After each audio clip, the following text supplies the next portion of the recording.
시편 하나님을 예배함.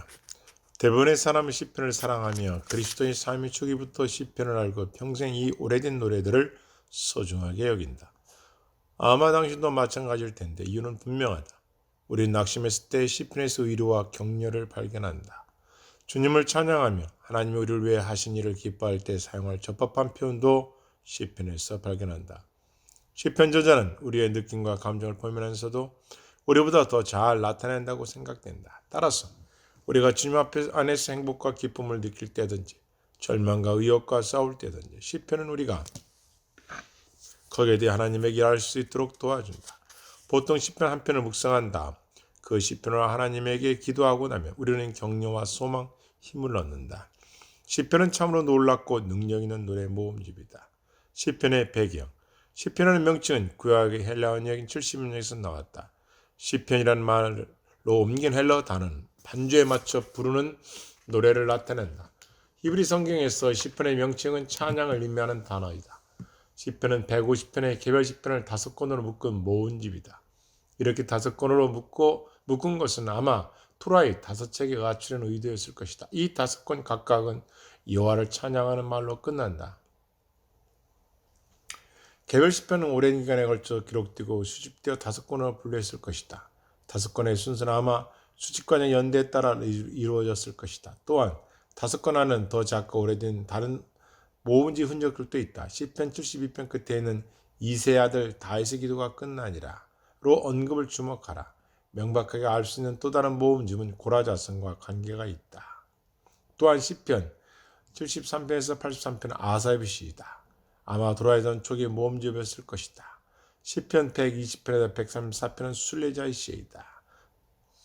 시편 1편과 2편은 전체 시편의 서론 역할을 하며 아마 편집관이 끝날 쯤 추가됐을 것이다. 시편 1편은 삶에서 복을 찾는 방법을 토라를 묵상하여 줄거하는 것이라고 말한다. 실제로 시편 1편은 독자가 여전히 시편들을 묵상하여 줄거하도록 이끈다는 주장하는 학자도 있다. 가능한 이야기지만 정말 그런 일은 분명하지 않다. 시편 2편도 서론으로서 왕이나 하나님의 통치에 대해 논하는 시편에는 메시아적 의미가 담겨 있음을 암시한다. 독자들이 오실 메시아 왕을 고대하도록 이끌어준다. 마찬가지로 시편의 마지막 부분도 하나님에 대한 찬양을 강조함으로 시편 전체에 알맞는 결론 역할을 한다. 특히 시편 150편은 매 구절마다 여호와를 찬양함으로 결론의 절정 역할을 한다. 우리는 오늘과 같은 최종 형태로 시편 모음집을 사실상 완성한 사람이 누구인지 또는 정확하게 언제 이런 형태가 이루어졌는지 알지 못한다. 몇몇 시편이 분명하게 바벨론 포로 시기를 언급하고 있기 때문에 시편 모음집 완성이 포로 이후 아마 에스라와 느헤미야 때 그 즈음에 이루어졌을 것이라고 근론 내릴 수 있을 것이다. 하지만 이것도 경험에 근거한 추측일 뿐이다. 저물하냐 많은 시편이 첫머리의 표제나 머릿말을 갖고 있다. 일반적으로 우리말 성경은 이 머릿말을 시편 실제 본문과 따로 떼어 상단에 즉 1절 바로 앞에 배치한다. 예를 들어 시편 110편 표제는 다윗의 시다. 그러나 이런 표제도 영감된 본문의 일부이며 히브리 성경에서는 1절로 되어 있다. 따라서 표제를 그냥 뛰어넘지 말아야 한다. 이런 표제는 여러 정보를 제공한다. 거기에는 저자나 역사적 배경, 용도, 헌정, 인도를 따라 용도, 헌정, 음악과 관련된 지시가 나타나 있다.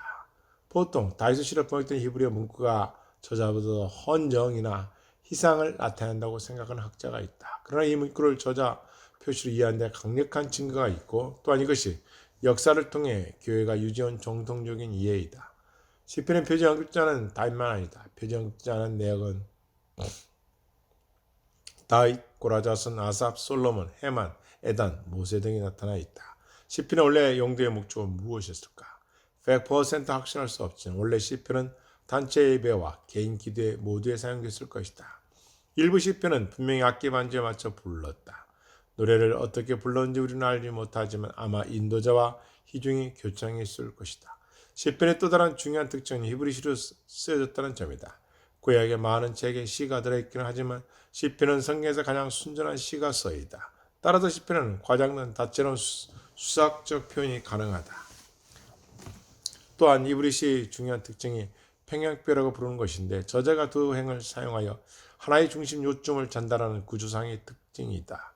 대부분의 시편 구절은 히브리어 본문 두 행으로 이루어져 있으며 이 두 행은 묶어서 읽어야 한다. 첫 행은 주된 요점을 말하고 둘째 행은 거기에 내용을 말한다. 시편의 핵심. 시편이 불가피하게 교리와 도덕적인 행위를 다루기는 하지만 시편의 주된 목적은 교리와 도덕적인 행위에 맞춰져 있지 않다. 시편의 주된 목적은 하나님이 우리를 위해 행하신 모든 일에 응답하여 하나님에게 기도하는 법과 하나님을 찬양하는 법, 하나님을 묵상하는 법에 대해 하나님이 영광을 주신 모범이나 패턴을 우리에게 계시하는 것이다. 따라서 시편의 대부분 우리가 아니라 하나님을 향해 말하고 있다는 점을 유념하는 것이 중요하다. 시편은 특히 삶이 의기애애했을 때 우리의 가장 깊은 감정과 필요를 하나님에게 표현할 수 있게 해준다. 시편은 인간의 삶이 매우 다른 정황과 관련된 두 주요 범주로 나눌 수 있다. 첫째로 우리가 잘 살고 있고 그래서 하나님 우리에게 베푸신 모든 놀라운 복에 대해 그저 하나님을 찬양하고 싶을 때가 있다. 또는 하나님의 의대하고 찬양받으실 만하기 때문에 하나님을 찬양하고 싶을 수도 있다. 하나님을 가만히 생각하거나 하나님에 대해 묵상할 때 우리의 자연스러운 반응은 찬양이 터져나오는 것이어야 한다. 많은 시편이 우리를 이런 쪽으로 이끌어간다. 시편의 두 번째 범주는 비탄시라고 부른다. 비탄시는 고뇌와 상처에 대한 슬픈 부르짖음을 노래한 시다. 때로는 우리가 배 직격으로 주먹을 받는 것처럼 느낄 정도로 삶이 우리를 심하게 강타한다. 비건 경고 없이 이유나 까닭 없이 닥쳐와 우리를 짓밟고 무력함으로 거의 숨을 쉬지 못하거나 움직일 수 없게 만든다. 두려움과 의심이 뒤섞인 고통과 고뇌는 하나님 백성 가운데 가장 강한 사람조차도 안전히 짓누를 수 있다. 이런 상황에서 일반적으로 시편 저자들은 자기 마음의 고뇌와 의심, 분노, 두려움, 고통을 감동적이고 적인 환탄을 통해 하나님에게 아주 솔직하게 쏟아낸다. 보통 시편의 저자들은 부르심을 통해 고통을 극복해 나가는데 결국은 고난에도 불구하고 하나님을 신뢰하고 예배하며 찬양했던 결단으로 끝마친다. 이런 결단 역시 우리가 본받을 모범이지만 고통 가운데서 부르짖어야 할 필요성을 사라지게 하는 것은 아니다. 따라서 시편의 두 중심 주제는 찬양과 비탄인데 비탄은 결국 찬양으로 끝나는 것이 보통이다. 시편은 흥미롭고 독특한 점. 시편은 성경에 어떤 책보다도 더 감정적으로 우리와 연결된다. 시편 저자는 자기의 두려움, 의심, 낙심, 기쁨, 의로, 감정, 용기 같은 자신의 감정에 대해 아주 솔직하다. 시편은 성경에서 가장 긴 책이다.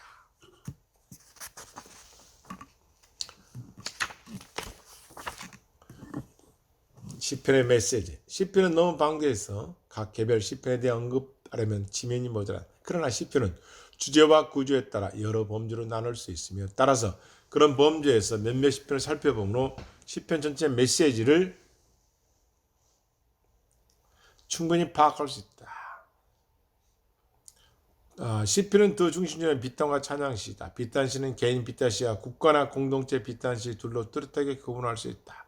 마찬가지로 찬양시도 개인 간정시, 설명적 찬양시, 즉위시, 제왕시, 시온의 노래 등 여러 하위 그룹을 나눌 수 있다. 또한 이런 구체적인 범주 어디에도 꼭 들어맞지 않는 독특한 시편도 소수 있다.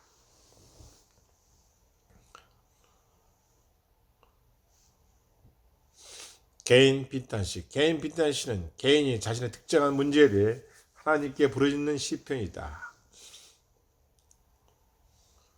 개인 비탄시의 일반적인 구조. 부름. 개인 비탄시는 하나님에게 도움을 구하는 서론적인 외침이나 하나님을 의지하는 말로 시작한다. 비탄. 시편 저자는 짧거나 길게 자신의 고난을 묘사한다. 이 단락에는 종종 세 가지 주어 하나님, 나, 내 원수가 나타난다. 신뢰의 고백.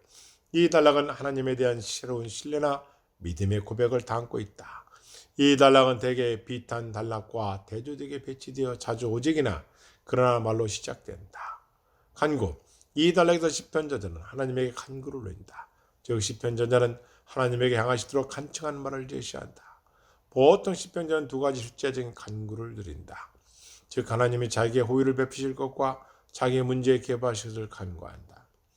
찬양의 서원이나 선법. 여기서 시편 저자는 두 방향 중 한쪽으로 나간다. 하나님이 자기에게 응답하실 경우 어떻게 하나님을 찬양할 것인지 서원하거나 참으로 하나님이 현 상황에 개입하셔서 자기를 구원하실 것을 확신하고 기도 응답에 앞서 미리 하나님을 찬양한다.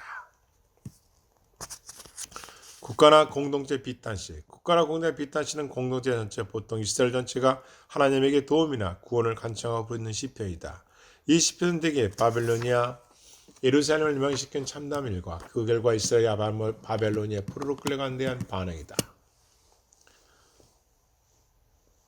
개인 간증시. 이 시편들에 대한 저자는 하나님의 자기를 위해 행하신 일을 공적으로 선포함으로 하나님을 찬양한다.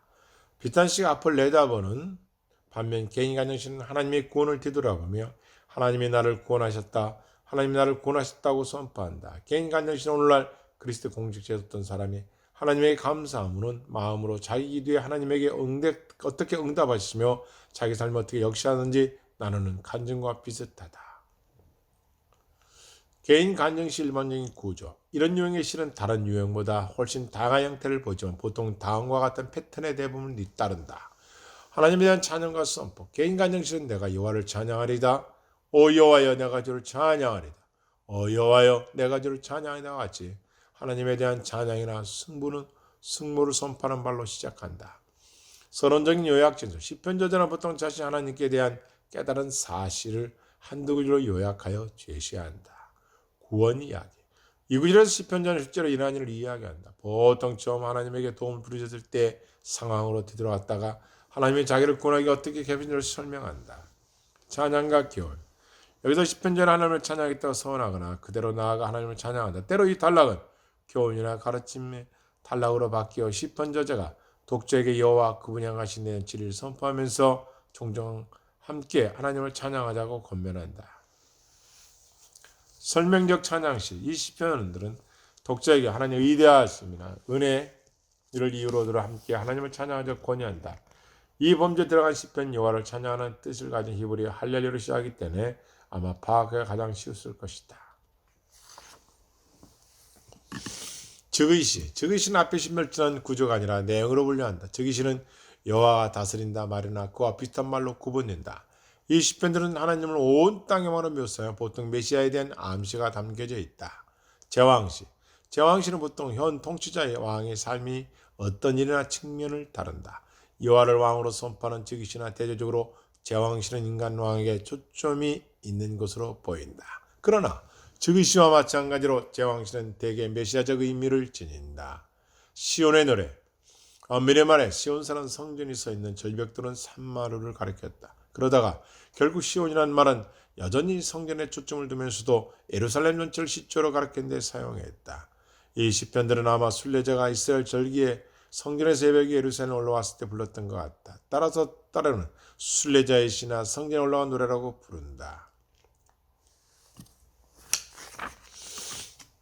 그러면 시편은 오늘 우리의 삶에 어떻게 적용할 것인가? 우리는 대부분 이미 시편을 삶에 적용하는 데 아주 익숙해 있을 것이다. 우리는 하나님을 예배하고 찬양하는 데 시편을 사용해왔다. 또한 어려울 때 의리와 힘을 얻기 위해 시편을 사용해왔다.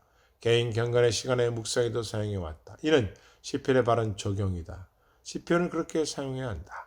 그러나 아주 일반적으로 받지 않을 테지만 시편 우리 삶의 효과적으로 이 적용하는 또 다른 방법이 있다. 시편은 우리에게 고통과 좌절에 빠졌을 때 부르짖어도 괜찮다고 말한다. 때로 우리는 교회에서 사람들에게 밝거나 즐겁거나 낙관적이지 않은 표정하는 것은 영적으로 미성숙한 것이라고 말한다. 이 말은 성숙한 그리스도는 언제나 그런 특성을 모두 지녀한다는 것을 의미한다. 잘못 의미한다. 이와 반대로 시편자는 여호와여 어느 때까지일까? 나를 영원히 이시나이까? 주의 얼굴을 내가 있어서 어느 때까지 숨겼나라고 부르짖는다. 시편 13편 1절 말씀. 또 시편 22편 2절에서 시편 저자는 하나님의 자기 기도에 응답하지 않으시는 것 때문에 괴로운 심정을 쏟아낸다. 내 하나님이여 내가 낮에도 부르짖고 밤에도 잠잠하지 아니하오나 응답하지 아니하시나이다. 우리가 교회에서 이렇게 기도하면 우리에게 기도하는 많은 사람이 다시는 없었을 것이다. 그러나 이 시편들은 하나님이 영광으로 주신 모범을 통해 우리가 고통당할 때 하나님에게 솔직하게 부르짖는 법을 보여주기 때문에 매우 중요하다. 시편은 우리가 그 고통을 하나님에게 전달하고 표현해도 괜찮다고 가르친다. 심지어 공적으로 그렇게 해도 된다고 가르친다. 때로는 교회 이중 전체가 비참한 일을 당해 온 교회가 고통당하고 상처 입을 수도 있다. 시편은 고통 중에 하나님에게 공적으로 협력하여 부르짖는 법을 우리에게 제시한다. 이는 치루 나가는 중요한 발걸음이다. 시편에서 우리가 가장 좋아하는 구절. 여호와는 나의 목자시니 내게 부족함이 없으리로다. 시편 23편 1절 말씀. 아멘.